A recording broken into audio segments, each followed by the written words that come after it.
Hey guys, in today's video I will show you how to improve the trigger on your Arex Delta. With all the new owners of the Arex Delta, we decided to do a video to show how to improve the trigger. Now, the trigger on this handgun is not bad, far from it, but how it comes from the factory, it's a bit crude, unrefined, it's a bit gritty. Now, I will show you how you can improve it with a couple of simple steps. So first, you rack the slide, get a good grip, aim and trigger press. Rack the slide again, aim and trigger press. You do 200 to 300 of these a day and your trigger will be set. Okay, so that was partly a joke, but seriously, dry fire is a really good solution to this and all of your other problems. So first, with dry firing, you get a good feeling of your gun. You get a lot of trigger time on it for free. And with each dry firing, you are also polishing the internal trigger components. But for the other people that want to disassemble their gun and tinker with it, I will show you how. This should be clear to everyone, but first check if the gun is empty. Then disassemble it. And for this purpose now, you don't need the slide. To get the trigger components out of the lower, you need to remove these two pins. Ideally, you use a proper sized punch for it, but I don't have it, so I have to improvise.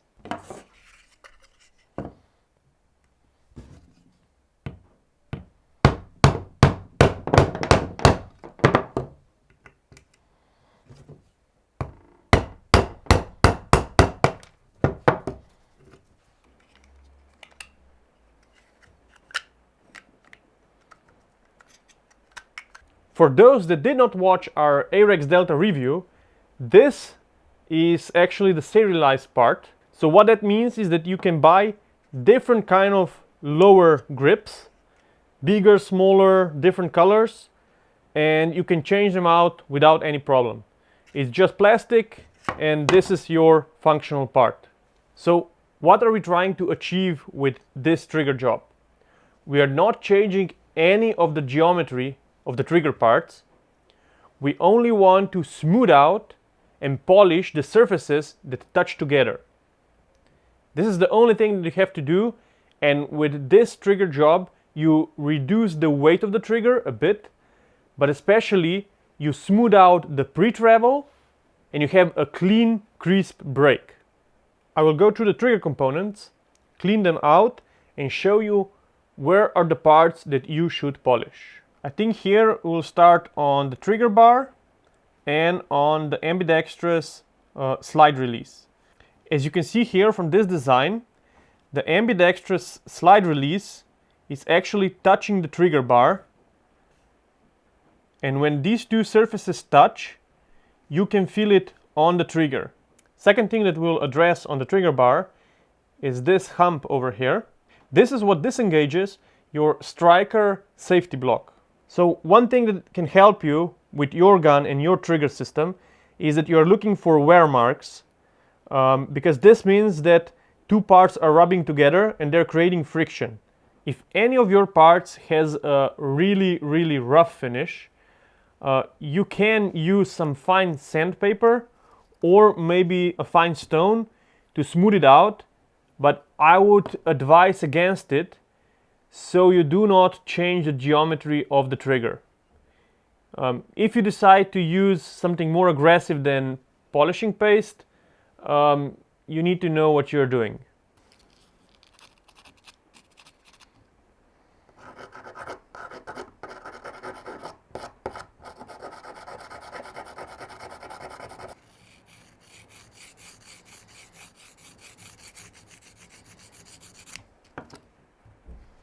On the ambidextrous bolt catch, bolt release, you can be more aggressive because this part does not affect the actual trigger geometry.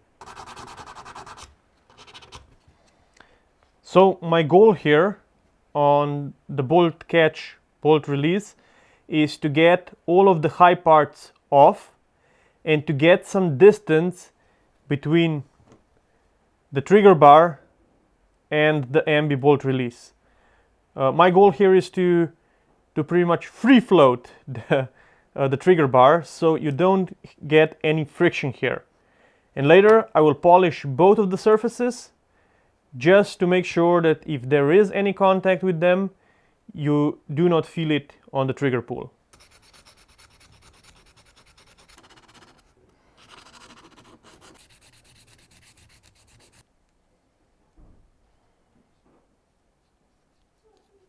Now, I don't think that this is strictly necessary, but since I'm doing this, it costs me nothing. So I also want to round up these corners of this part here that interacts with the trigger here. This is where it releases the striker, and I don't know if it makes any change, but I do it anyways. So what I do is just round out the corners and polish it also. My idea here is to polish and smooth out all of the parts that touch together, and it seems to work.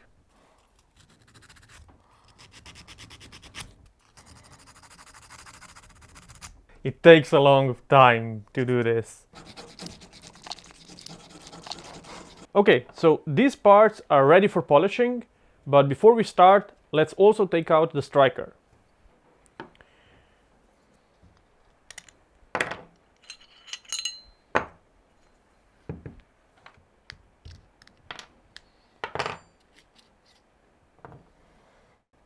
So these are another two areas on the handgun that you can polish, but I'm warning you again, if you start to remove material or change geometry, it can break your gun or make it very dangerous, so at your own risk.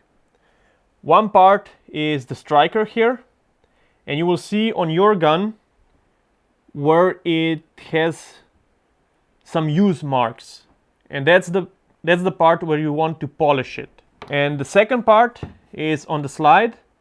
This is the striker safety block, and you can polish this part here that interacts with the trigger bar, with this part here. Again, the idea is to polish all of the parts that touch together to reduce friction.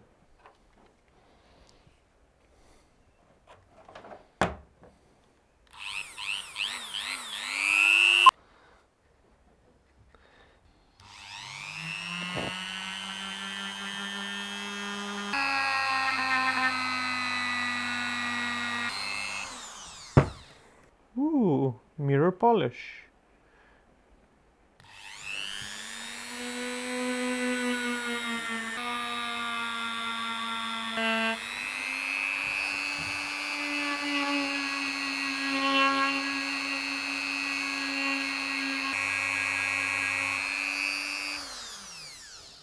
Okay, so when we have the mirror finish on the areas of the trigger bar that we want, we can move to the next part. I don't really have the time or even less motivation to take everything apart and polish the parts separately. So for the striker and the striker release thingy, I will just use some tape to keep the dirt and the polish paste off the other parts. Same with the slide.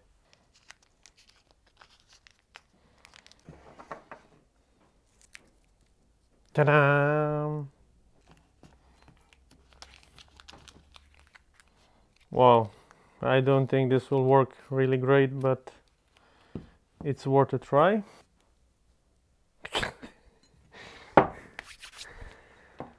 Okay.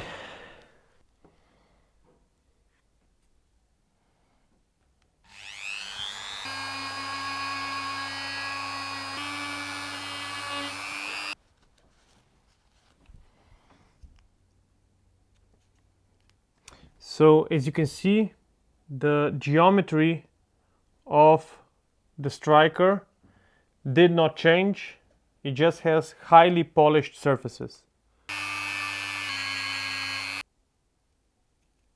Now the tricky part, trying to polish this one here.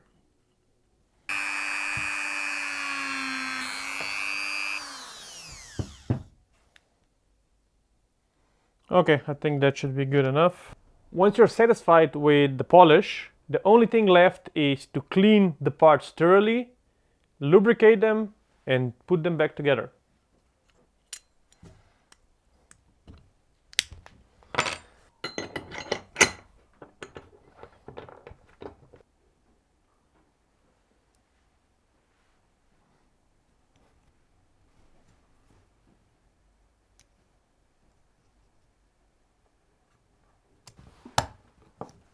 I think I got the proper orientation of the spring.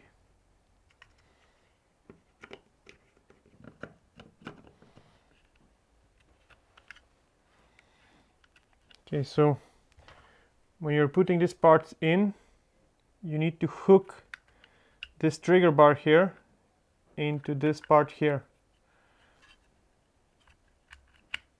Like this. It has to be hooked. More lubrication, just in case. And then we slide everything in. So when you move the trigger bar, this striker release here has to move.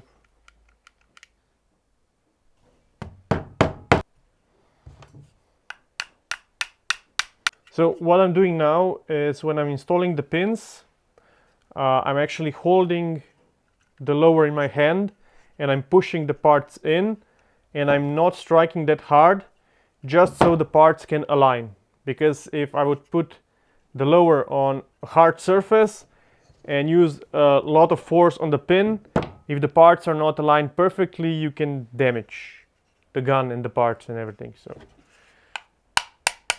as you can see now, when the pins are halfway in, then you are pretty much sure that the parts should be aligned.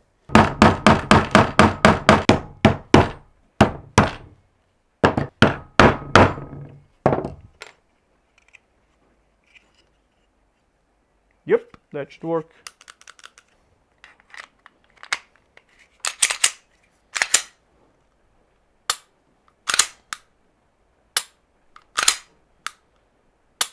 You probably cannot feel it, but I can. There is definitely an improvement to the trigger. Now, I don't think that the trigger gets any lighter, because to get a lighter trigger you would probably have to change the striker spring. But you can feel the improvement with the pre-travel. So this part here, before it actually comes to the wall. This is smoother, has less gritty feeling. And then when you are on the wall, when you apply more and more and more pressure, you have a very clean, distinct break. This was a video of how to improve the trigger on your Arex Delta Gen 2 or Gen 1, or whatever.